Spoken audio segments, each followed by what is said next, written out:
Hello everyone and welcome back to the Bible Biography channel and part 2 of Lessons from Jacob. Now in part 1 we examined the story of Jacob up to the time he left for Canaan to find a wife following the deception that he pulled on his father. Now we discovered that he was a surprisingly old age of 77 at the time when Isaac sends him away to Haran to find a wife amongst his kinfolk there. Now along the way Jacob has a vision of a stairway to heaven at Bethel, where God promises to protect him and bring him back to Canaan. Now from Bethel, Jacob then continued on to Haran. Now Albert Barnes in his commentary notes the distance is 450 miles or 600 kilometres, which is a little less than the distance between Brisbane and Newcastle. Now Barnes notes that if he walked 30 miles or 50 kilometres a day, he would have covered the distance in about 15 days. Now when he arrives, he asks the men if they know Laban, and then we read starting in Genesis 29 verse 9, while he was still speaking with them, Rachel came with her father's sheep, for she was a shepherdess.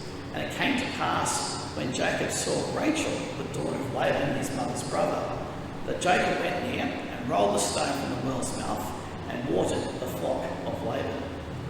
And Jacob told Rachel that he was her father's relative, and that he was Rebekah's son. So she ran and told her father. Now I'm sure that Jacob would have been very happy and very relieved at just how attractive Rachel was to him. And then it came to pass, when Laban heard the report about Jacob, his sister's son, that he ran to meet him and embraced him and kissed him and brought him to his house. So he told Laban all these things. And Laban said to him, "Surely you are my bone and my flesh." And he stayed with him for a month. Now Laban is very excited to meet his nephew Jacob, and veiled in his expression, "Surely you are my bone and my flesh," is a hint of a plan that Laban has in his mind we'll look at shortly. Now Jacob stays with them a month before the subject of a marriage contract is thrashed out. Now in that time we'll see it a few verses later, how he grew to love Rachel. And verse 1 then goes on to say, of Genesis 29, then Laban said to Jacob, "Because you are my relative, should you therefore serve me for nothing? Tell me, what should your wages be?" Now Laban had two daughters. The name of the elder was Leah, and the name of the younger was Rachel. Now Leah's eyes were delicate, but Rachel was beautiful of form and appearance. Now Jacob loved Rachel, so he said, "I will serve you 7 years for Rachel, your younger daughter." And Laban said, "It is better if I give her to you than I should give her to another man. Stay with me." So Jacob served 7 years for Rachel, and they seemed only a few days to him because of the love that he had for her. So we see here that Laban has two daughters, Leah, the oldest, and Rachel, the younger. Now Leah's name means wearied. Now there's nothing in the text to explain why she was given a name with such an unflattering meaning. Now Rachel's name means you. Now given the name Rachel ends with EL, I was a little bit surprised that the name of God isn't somewhere in that particular meaning. Now we've already seen how attractive to men Sarah and Rebecca were in my previous messages. Now, Rebecca appropriately means captivating. Now this trend of great physical beauty continues in the next generation of female patriarchs, with Rachel, who is described as beautiful of form and appearance. Now the Hebrew word toah here means outline or figure. Now in modern vernacular we would say that she had a great body. Now Leah, on the other hand, is said to have delicate eyes. Now commentators are divided on whether this was a compliment or a gentle way of saying that she wasn't quite so attractive. Now maybe she did have beautiful eyes, or perhaps she was cross-eyed. There's no real way to be sure of it. Now either way, it was Rachel who stood out to Jacob, and the one that he loves and wants to have as his wife. Now when Laban proposes what his wages for working for him should be, Jacob offers to work to him for 7 years to have Rachel to be his wife. Now this 7 years of service would be the dowry that he'd have to pay for his wife. Now that raises a very interesting question. Now we know that the patriarchal family is very wealthy. Why doesn't Jacob have anything of any monetary value to give as his dowry?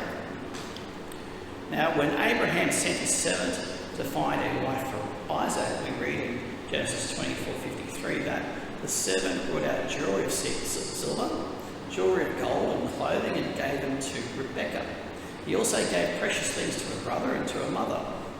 Now those items were seen to have acted as dowry for Rebekah. Now when Isaac sends Jacob back specifically to get a wife, he seems to provide no dowry for him to take. Now there's a bit of a mystery on which the scripture is silent about.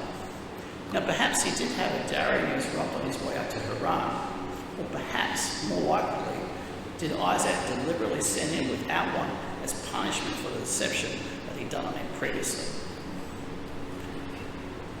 Now in verse 20 it says that Jacob served 7 years for Rachel, and they only seemed a few days because of the love that he had for her.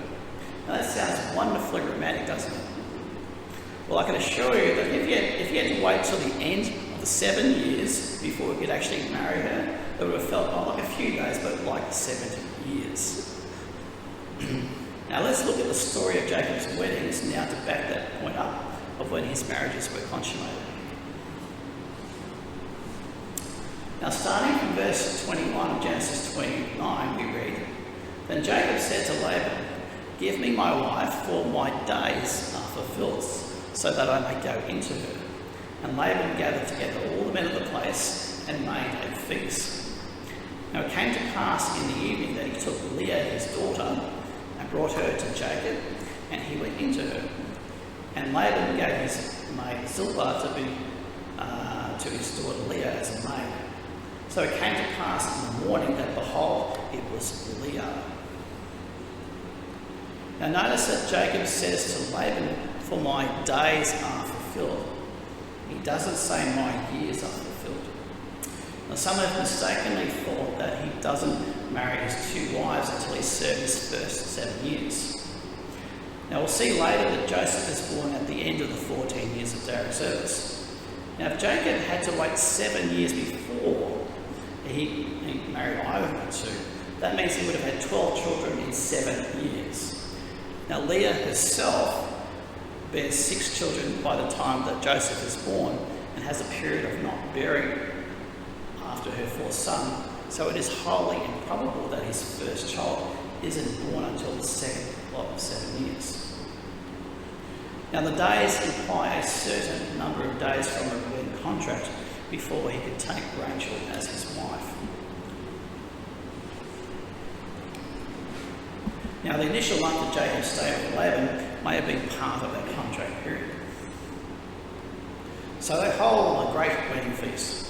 Laban, perhaps sensing a way to marry off both his daughters and get more service out of Jacob, pulls a deception not unlike the one that Jacob had previously done with his father Isaac. Now Laban, probably under cover of a veil and darkness and much alcohol, presents Leah for Jacob to have as his wife. Now Jacob doesn't pick up on the deception and unwittingly consummates the marriage with Leah and not Rachel, who he thought he was marrying. Now he doesn't discover the deception until the morning. I mean, there's only one question that comes to mind whenever I read this, and that is just how drunk was Jacob? Now Rachel and Leah may have protested about what Laban was doing, but obedience to one's elders was much more entrenched as a custom at this time, and so they obeyed Laban without alerting Jacob. Now Jacob then confronts Laban and says, "What is this you have done to me? Was it not for Rachel that I served you? Why then have you deceived me?" And Laban says, "It must not be done so in our country to give the younger before the firstborn. Fulfill her week, and we will give you this one also for the service with which you'll serve me still another 7 years." Then Jacob did so and fulfilled her week. So he gave him his daughter Rachel as wife also. and Laban gave his maid Bilhah to his daughter Rachel as a maid. Then Jacob also went into Rachel, and he also loved Rachel more than Leah. And he served with Laban another 6 years. Now Jacob is obviously angry with deception, but he can't undo the situation. He has consummated the marriage with Leah and realises Laban may be right about the custom of marrying the firstborn before the second. Now Laban then offers in marriage to Rachel at the end of the week-long marriage feast for Leah if he will give him another 7 years of service.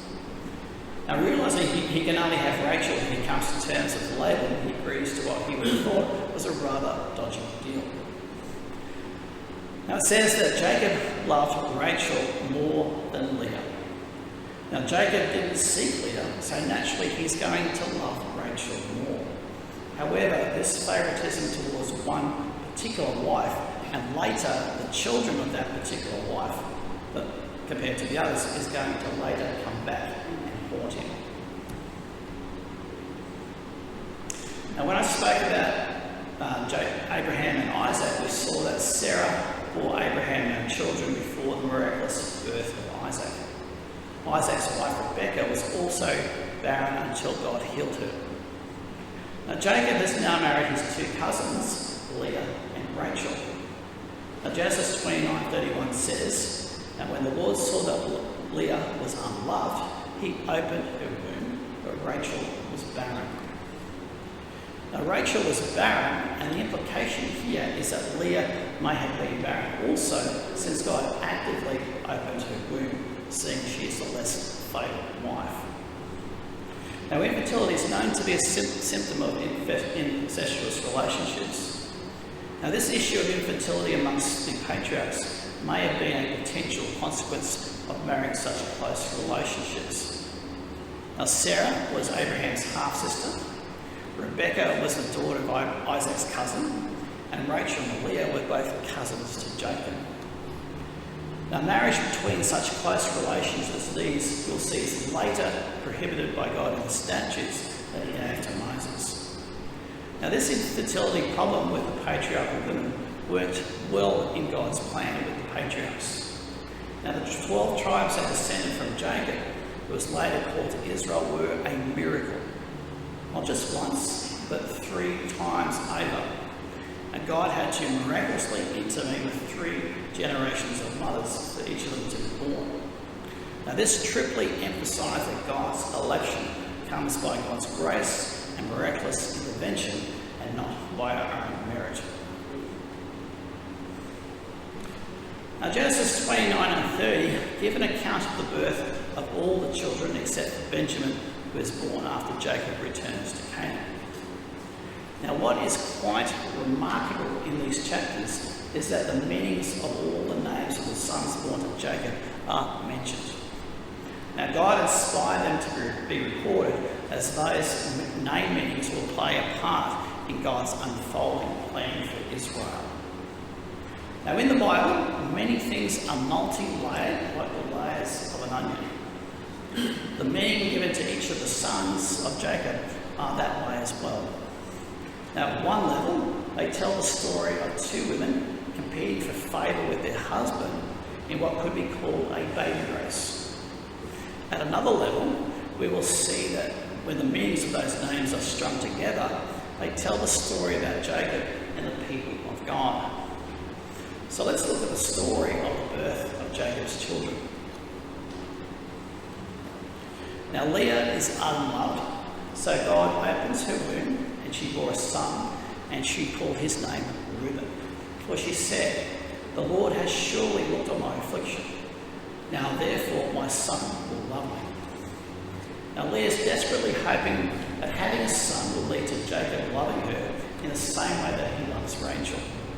Now Reuben means behold or see a son.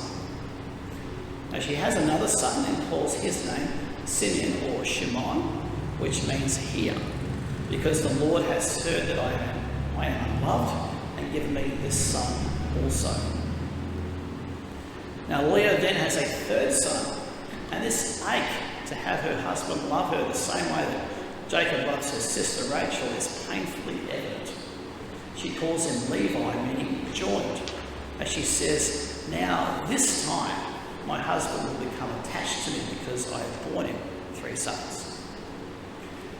Now by the time that son number 4 comes along, she realises that this isn't working. Jacob still doesn't favour her the way that she's desperately hoping he will. There is, at least temporarily, a sense of resignation that Jacob won't give her the love that she craves. She now looks to the Lord for that love and deeper relationship that she craves, instead of trying to find that with Jacob. She calls him Judah, which means praise. And she says, "Now I will praise the Lord." Now Jacob's first 4 sons are all from Leah. Now we will see later that the blessing or the right to rule as the next patriarch will bypass Reuben because he has sexual relations with the concubine who bears the next son of Jacob. And we will also bypass Simeon and Levi because of their terrible violence they do to the people of Shechem. Now the 4th born son, Judah, will eventually receive the blessing or the right to rule as patriarch. The scepter promise of kingship will rest with Judah, starting with King David. Now the next 4 sons are those born to the handmaids who act as surrogate mothers for Rachel and Leah. Now Rachel is still barren, and she is simply beside herself, as barrenness is a great stigma to women in this particular age. And she says to Jacob, "Here is my maid Bilhah, go into her and she will bear a child on my knees, that I may also have children by her." Then she gave him Bilhah, her maid, as wife, and Jacob went into her. And Bilhah conceived and bore Jacob a son. Then Rachel said, "God has judged my case, he has heard my voice and given me a son. Therefore he shall be called Dan." Now notice that she says that I also may have children by her. Now legally the child would be Rachel's, not that of the concubine. Now Rachel says that God has given me a son. Now his name is Dan, meaning judge, as she feels God has judged her case and given her the son that she's so long craved for. Now the jealousy between the 2 sisters is painfully evident after Bilhah bears her another son, and Rachel says, "With great wrestlings I have wrestled with my sister." Now Naphtali means wrestling. Now by this stage Leah has now gone quite some time without bearing, and not to be outdone by her sister, gives her handmaid Zilpah to Jacob to bear her another child. Now he is called Gad, meaning a troop. Now they are well on their way to producing a whole football team for Jacob in this hotly contested baby race. Now Leah's handmaid then bears another son, who Leah calls Asher, meaning happy. Next we have the last 3 children of Leah, 2 boys and finally a girl. Now Reuben is a little boy around 10 years old at this time, and he finds some mandrakes in the field and brings them to his mother Leah. Now mandrakes were believed to be aphrodisiacs at this time. Now while Rachel has 2 legal sons through Bilhah, she still hasn't got one through her own body. She wants the mandrakes and bargains with Leah. Rachel would swap her turn in the marriage bed with Leah for the mandrakes. Now God then reopens Leah's womb, and she has a son she calls Issachar, meaning reward or purchased, referring to this deal that she struck for the mandrakes. Now soon after, she has one last son, Zebulon, meaning dwelling. And Leah says, "God has endowed me with great endowment. Now my husband will dwell with me, because I have borne him 6 sons." Again, you see that ache for her husband's love, which keeps on eluding her.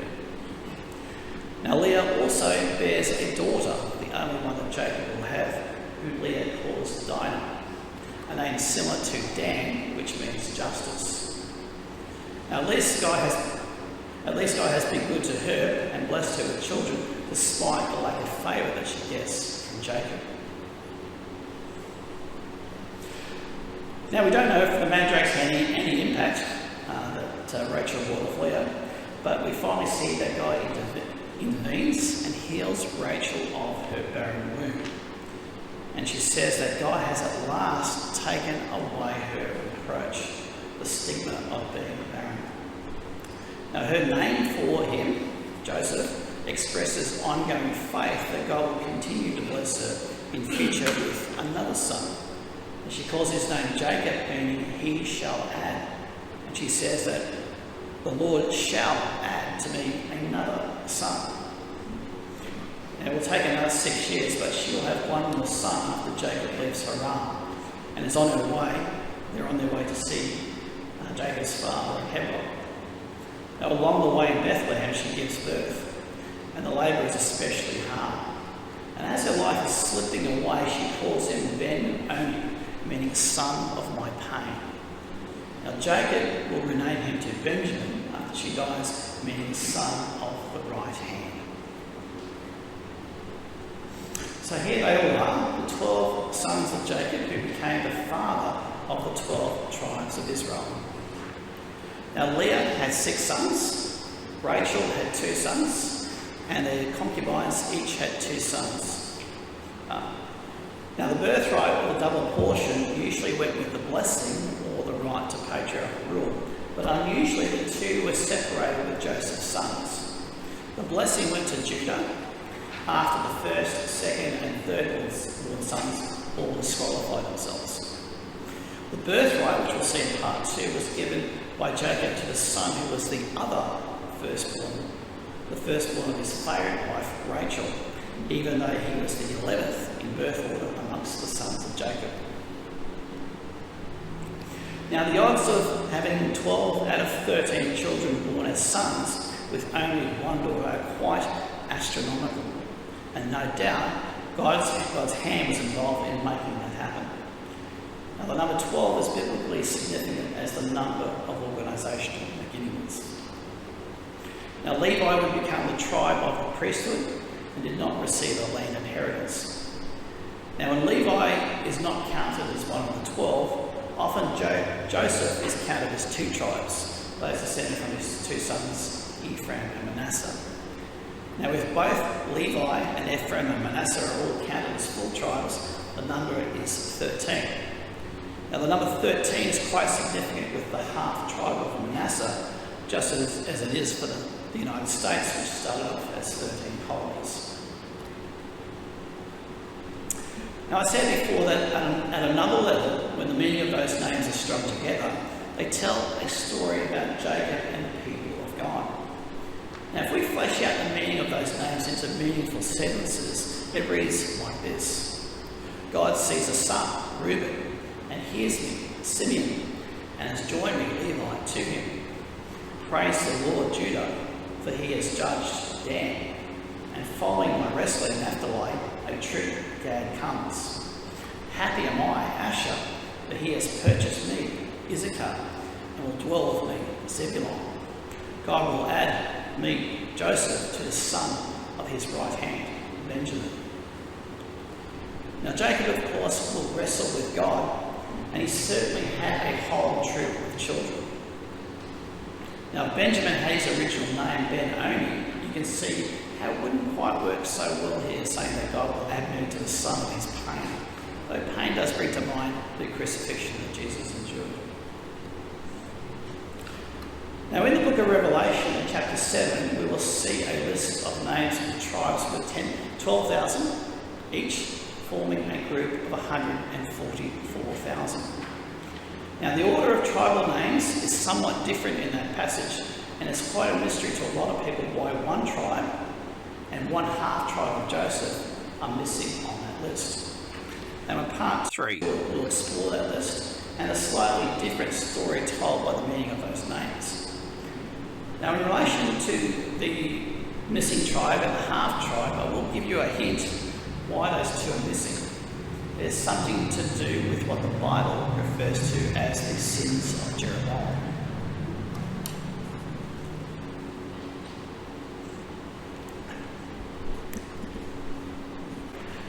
Now after the tabernacle was built at Mount Sinai, the 12 tribes of Israel were arranged around the tabernacle as per this diagram here.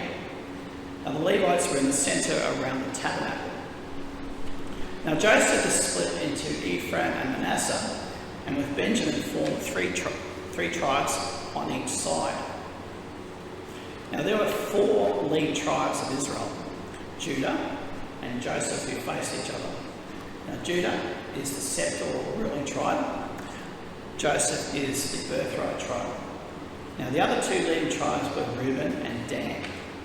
Now Reuben, of course, was the firstborn of all the sons, and Dan was the firstborn of the 4 sons born from the handmaids of Leah and Rachel.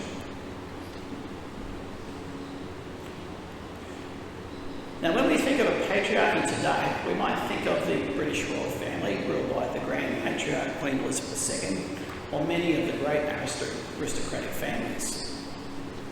Now to better understand the story of the patriarchs from Abraham down to Joseph, it's helpful to understand the cultural background of the customs of patriarchal households at this time.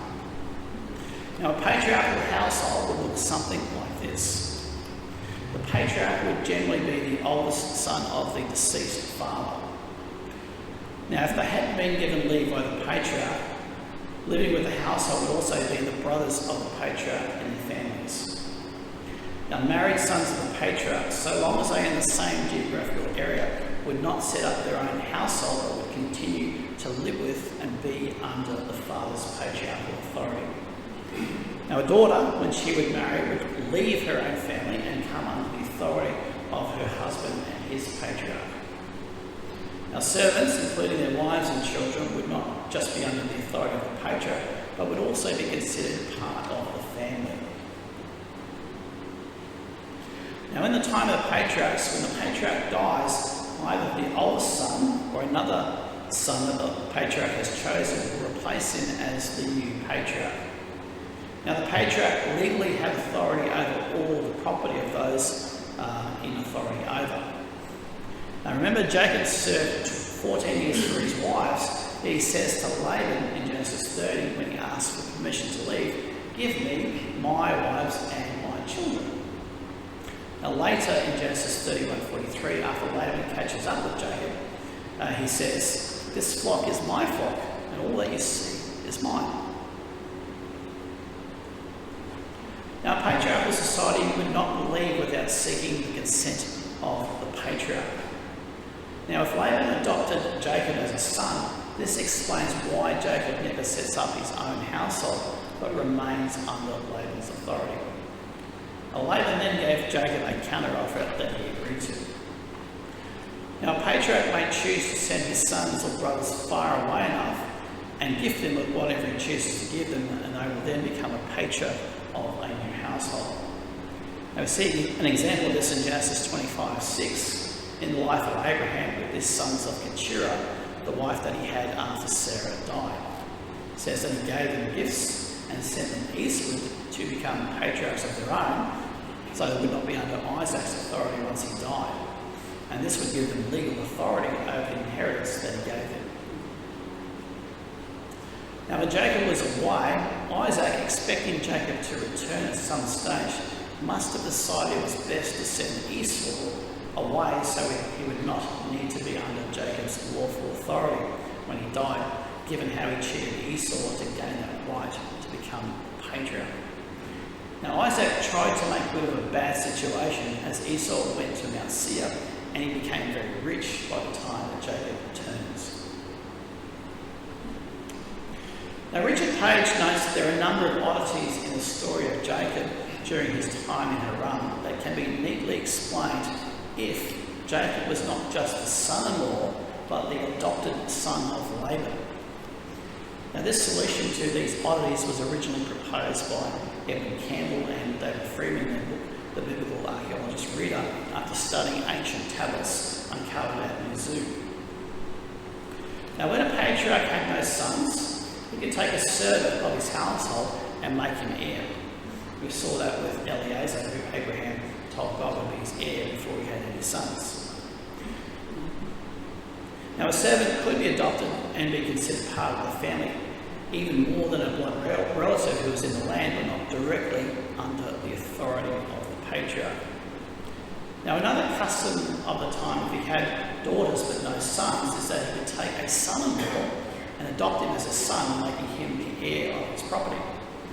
Now, a condition of this arrangement was that the adopted son was bound not to take another wife outside of the household. Now, the patriarch wants to ensure that the inheritance goes to the children of that union and not to those of another wife. Now, Laban insists on this after he and Jacob made a covenant after Jacob fled from Haran. Now, for Laban, he would have been delighted to adopt someone who was already of the same bloodline as Jacob already was. Now, that adds more significance to Laban's statement on meeting Jacob, where he says, "Surely you are my bone and my flesh." Now, at the time that Jacob is about to flee from Laban, there is mention of the sons of Laban that he had, but it would appear that they were not born for some time after Jacob arrived. Now, this is implied in the statement from Leah and Rachel. Is there still any portion or inheritance for us in our father's house? Now, as daughters, they would have had no right to an inheritance unless it came to them via Jacob as an adopted son. But now Laban has his own sons, and the inheritance now goes from Jacob to those new sons. Now in Genesis 31:2 it says, "And Jacob saw the countenance of Laban, and indeed it was not favourable toward him as before." Now Laban has been deceitful towards him all along, so what does Jacob mean that it was not as it was before? Well, as his heir, he would have been more positive towards him than later when Laban had his own sons and one of them takes over as his heir. Now he didn't have to be under his patriarchal authority as a son-in-law, but Jacob would have been as his son. So we see that Jacob formally has to ask for permission to leave. Now if Jacob were just a son-in-law in his household, he wouldn't need to ask for permission to leave. He does as a son. Now the United Church of God Bible reading program has this to say about the deal which Jacob struck with Laban. Now Laban was eager to have Jacob remain, for God had blessed everything. Jacob did well in Laban's household, and Laban has grown rich. "Name me your wages, and I'll give it." And Jacob took out the coloured and the spotted sheep and gave them to Laban, whose sons took them away a distance of 3 days' journey.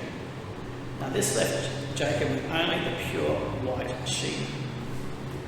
Now the last clause of verse 32, "and these shall be my wages," is a little confusing. Now the Hebrew literally says, "and it shall be in the future my wages." Now Jacob is not saying that the spotted and the coloured sheep that he removed from the flock would be his wages.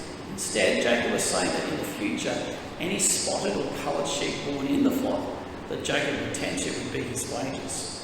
But this seemed impossible to Laban. Jacob was only left with only the white sheep. So how could white sheep bear spotted and coloured sheep? Well, that is why Laban so hastily agreed to the deal. Now the beginning of verse 33 is most important. "So my righteousness will answer for me in the time to come, when the subject of my wages comes before you." Now this telling declaration marks a profound advancement in Jacob's character development. When Jacob arrived in Padan Aram, he was a grasping manipulator who relied upon his own innate abilities and craft to obtain what he wanted. But 14 years of service for Laban, during which Laban consistently outwitted him, and during which God had blessed him in all he did, had produced a change in Jacob. He had now progressed to the point where he relied upon his righteous conduct to secure blessings and prosperity from God. That is a dramatic change of heart, a major development in right character. End of quote. Now Jacob then takes the white extract from the branches of almond and chestnut trees. And he possibly might have ground them into a powder form and put them in the water of those adults he wants to breed. Now this is thought to be an aid to conception or aphrodisiac, like the mandrakes we looked at before. Now God miraculously intervened and produced streaked, spotted and speckled sheep from the purebred sheep. And in the next chapter, Jacob tells Rachel and Leah, "You know with all my might I have served your father, yet your father has deceived me and changed my wages 10 times. but God did not allow it to hurt me. If he said thus, speckled shall be your wages, then all the flocks were speckled. And if he said thus, the streak shall be your wages, then all the flocks were streaked. So God has taken away all the livestock of your father and given them to me. The angel of God spoke to me in a dream, and he said, lift your eyes now and see all the rams which sleep on the flocks are streaked, speckled, and grey spotted, for I've seen all that Laban is doing to you. Now this brings us to the second lesson which we can learn from Jacob's life. Be an honest, hard worker, just as Jacob came to be. Now, Jacob was a diligent and a very skilled worker. After arriving as a grasping manipulator, his years of service under his deceitful uncle Laban saw him become an honest worker where he relied upon his righteous conduct in his work to secure blessings and prosperity from God. Now, his work ethic after the change that came over him is a great example for us to emulate.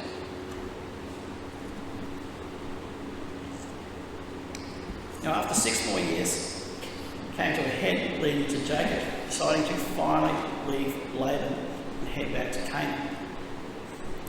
Now, in Genesis 31 we read, Jacob heard the words of Laban's sons, saying, Jacob has taken away all that was our father's, and from what was our father's he has acquired all this wealth. And Jacob saw the countenance of Laban, and indeed it was not favourable toward him as it was before. And the Lord said to Jacob, return to the land of your fathers and to your family, and I will be with you.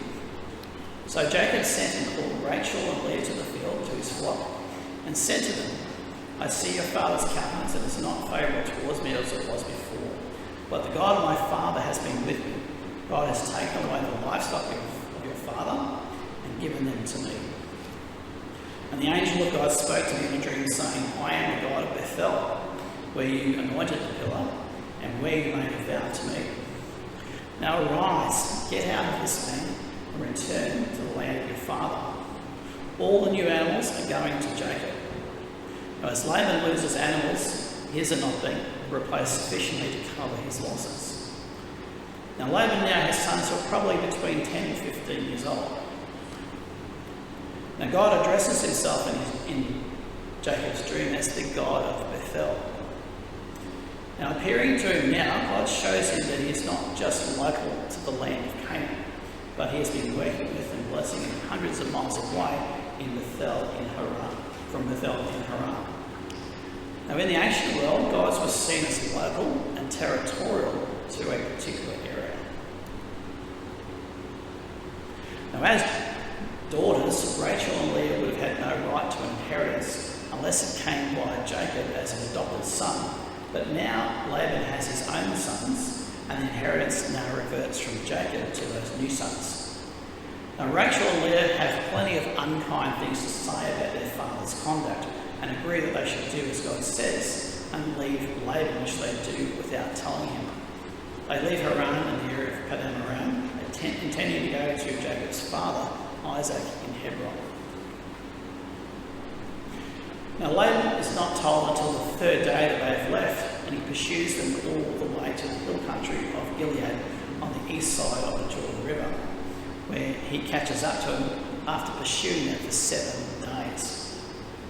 Now Jacob and his whole party have covered the 400 miles in about 10 days, averaging 40 miles or 60 kilometres a day. Now Laban's party has covered the distance even faster, more likely on horseback. Now notice that it says that Rachel stole Laban's household idols. Now later in the same chapter, in verse 53, the true God is referred to as the God of Abraham, the God of Nahor, and the God of Terah. Yet in Joshua 24:2 it says that your fathers, including Terah, served other gods. Now when I spoke about Abraham, we saw how there was mixed worship of the true God and false gods within the family line in Haran. Now is Rachel following in their example? Possibly. Though once Jacob becomes a patriarch on his own, he'll stop this mixed worship in his clan. Now Rachel may have still worshipped the idols, but possibly, and more likely, she might have viewed those idols called teraphim in Hebrew as talisman or objects, superstitiously thought to protect them from harm or illness.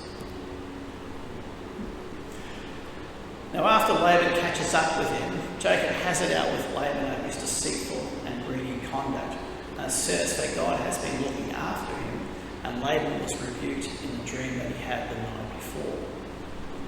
Now, Laban finally acquiesces to allowing Jacob to depart and makes a covenant with Jacob for both not to pass to the other side of a heap of stones or hurt each other.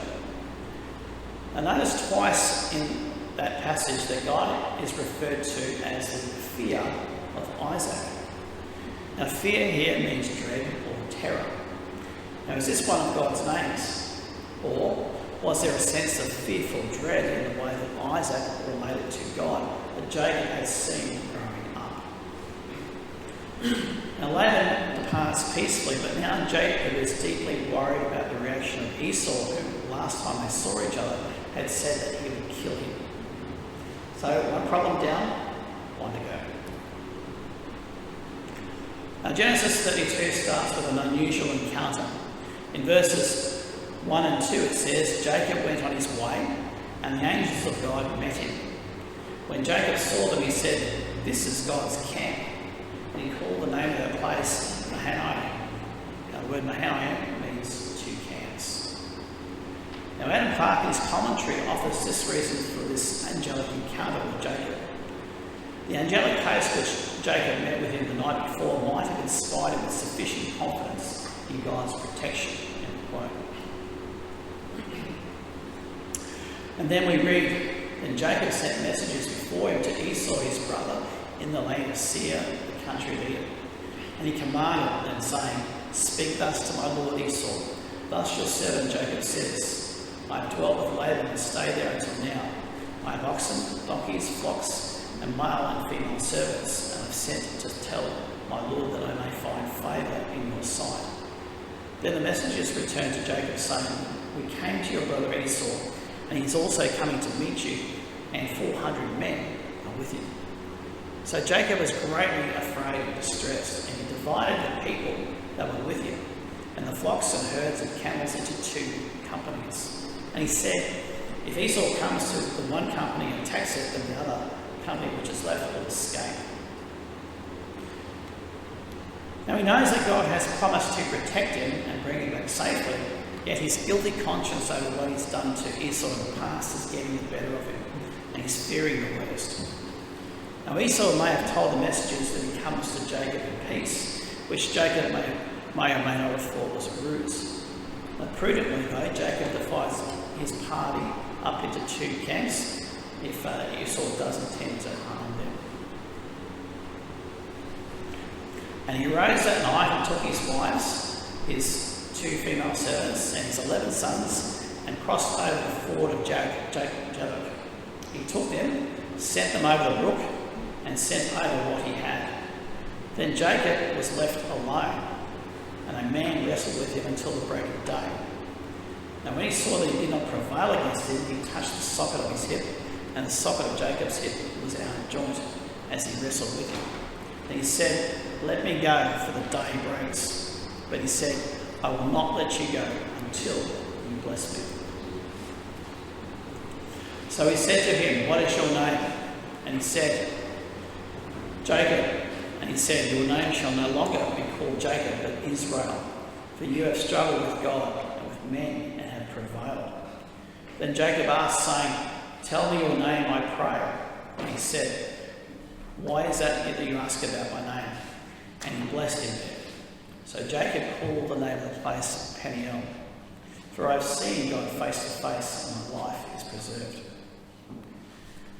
Now Jacob is alone when out of the darkness someone starts wrestling with him, and this goes on for hours.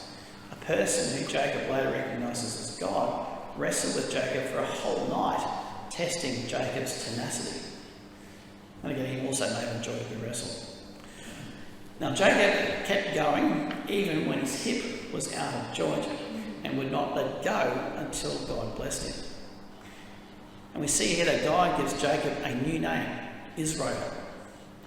Now the name Israel includes the verb for strive, as well as the Hebrew sar, meaning prince. So it can mean both overcomer, or one who strives with God, or it can mean prince with God. Now God told Jacob, "You shall no longer be called Jacob, but Israel." Yet after this, he is called Jacob 56 times and Israel 40 times in the rest of the book of Genesis. So why is Jacob still used, unlike Abraham and Sarai, after their names were changed? Well, Jacob would be no more considered a hill catcher or supplanter of others, but an overcomer with God, even though he will still be called by his original personal name. Now, Rashi's commentary on this passage is, people will no longer say about you that you receive the blessings through trickery and deceit, the meaning of Jacob, but rather with striving and openly. And the second possibility is that Jacob would no longer be known by the name Jacob only. Now, Abraham ibn Ezra's comment on this passage is, "Henceforth you shall not be called Jacob exclusively, but also Israel." Now, is there a pattern when Jacob is used and when Israel is used? Well, Herbert Block, in his paper distinguishing Jacob and Israel, gives a number of examples suggesting when Jacob is used, it is used in association with when he is timid and passive, and when Israel is used, he is assertive and proactive. Now, Jacob was a compliant person, easily swayed by stronger characters like his mother and Laban. Now, he would develop into a more determined man who recognised the need for strong, positive action. Now, we've seen Jacob's growing faith as he trusted in God to bless him despite Laban's trickery. At this time, when he's fearful about Esau's potential vengeance, Jacob tenaciously clung on to God with every fibre of his being. While he does his part, he knows how deeply he needs God and tenaciously clings onto and seeks God's help and blessing. Now, this brings us to our third lesson from Jacob's life. Tenaciously hold on to and depend on God, just like Jacob did. Now, to do so, we need to recognise how desperately we need God's help and power in our life to overcome our sins and to be more like God. Now, the understanding of the meaning of the names of Israel and Judah is important because the Apostle Paul will make an important distinction between physical and spiritual Israel, and also between physical and spiritual Judah in the book of Romans. And it's actually a play on the meaning of these names. In Romans 9:6, Paul says, "For they are not all Israel who are of Israel." Now, true spiritual Israelites are those who will truly become princes or overcomers with God. In Romans 2:28 and 29, Paul makes a distinction between physical Jews descended from Judah and spiritual Jews when he says that a true spiritual Jew is one inwardly and whose praise is not of men but of God. Now, spiritual Jews are those worthy of the praise of God. Now, as I noted earlier, when Jacob was away, Esau, expecting Jacob to return, must have decided it was best to send Esau away so he would not need to be under Jacob's lawful authority when he died. Now, Isaac tried to make good of a bad situation as Esau went to Mount Seir and became very rich by the time Jacob returns. Now, this helped take the wind out of Esau's desire to avenge himself on Jacob. Now, he actually had what he thought he'd lost to Jacob. Esau was now a patriarch in his own right, separate from Jacob, and he was also very prosperous. Now, after the deception that Jacob did with his father, his mother Rebekah said to him, "Stay with Laban a few days until your brother's fury turns away, until your brother's and he forgets what you have done to him. Then I will send and bring you from there." Now, Rebekah promised to send word to Jacob when Esau's fury had eased and have him brought home. Now, there's no indication that she made good on this promise to Jacob. Now, Rebekah is not mentioned anymore in Genesis except in Genesis 49, where it says she was buried in Hebron. Now, we don't know when Rebekah died, but appears to have been before Jacob returned to Canaan. Now, there's no mention of Rebekah sending anyone to let Jacob know that Isaac had sent Esau away to be a patriarch of his own, nor is there any mention of a reunion between Rebecca and her favourite son, Jacob. Now in Genesis 33 we read, now Jacob lifted up his eyes and looked, and there Esau was coming, and with him were 400 men. So he divided the children among Leah, Rachel, and the 2 maidservants. And he put the maidservants and their children in front, Leah and her children behind, and Rachel and Joseph last. Then he crossed over before them and bowed himself to the ground 7 times until he came near to his brother. But Esau ran to meet him and embraced him, and fell on his neck and kissed him, and they wept. And he lifted his eyes and saw the women and children and said, "Who are these with you?" So he said, "The children whom God has graciously given to your servant." Then Esau said, "What do you mean by all this company which I meet?" And he said, "These are to find favour in the sight of my Lord." But Esau said, "I have enough, my brother. Keep what you have for yourself." And Jacob said, "No, please, if I've found favour in your sight, then receive my present from my hand." And Jacob then says, "Please let my Lord go on before his servant. I will lead on slowly at a pace which the livestock that go before me and the children are able to endure, until I come to meet my Lord in Seir." So Esau returned that day on his way to Seir. So we see that Esau's desire to avenge himself on Jacob has passed, given he is now a rich patriarch. So he's very glad to see his brother Jacob after being away for 20 years. Now Jacob would have been so incredibly relieved and delighted his brother is happy to see him again and wants to do him good and no harm. It would have been a very joyful time indeed for Jacob. So on that happy note, we'll conclude part 2 of Lessons from Jacob. Now in part 3, we'll examine the rest of his story in Canaan, from Shechem to Bethel and on to Hebron to see his father. We'll look at how his favourite son was sold by his brothers and yet ends up becoming the vizier over Egypt, which leads to the whole family moving from Canaan to Egypt. And we'll also look more into the prophecies and the purpose of the nation that God would raise up through Jacob and his 12 sons.